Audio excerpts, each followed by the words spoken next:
Simon & Schuster Audio presents Mile 81 and the Dune by Stephen King. Read by Thomas Sadoski and Edward Herrmann.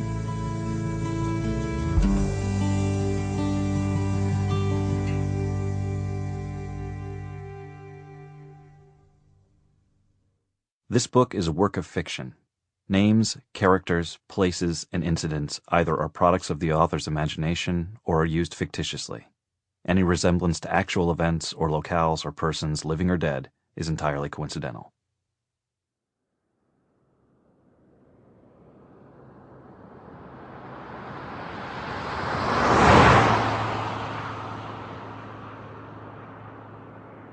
Mile 81.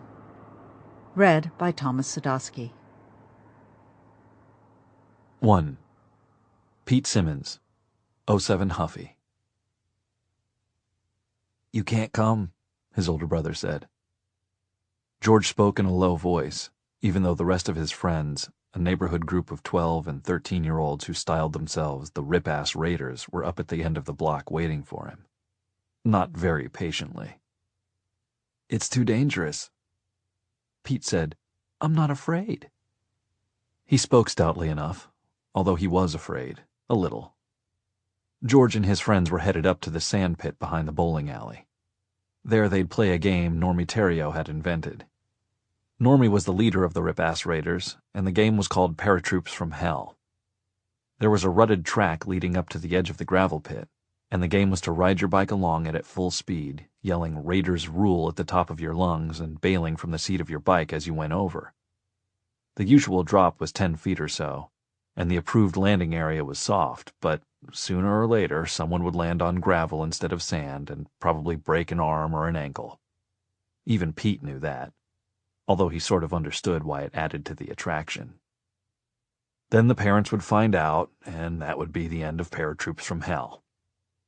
For now, however, the game, played without helmets, of course, continued. George knew better than to allow his brother to play, however.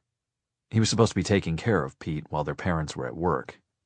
If Pete wrecked his Huffy at the gravel pit, George would likely be grounded for a week. If his little brother broke an arm, it would be for a month. And if, God forbid, it was his neck, George guessed he might be whiling away the hours in his bedroom until he went to college. Besides, he loved the little cockknocker. "Just hang out here," George said. "We'll be back in a couple of hours." Sample complete. Ready to continue?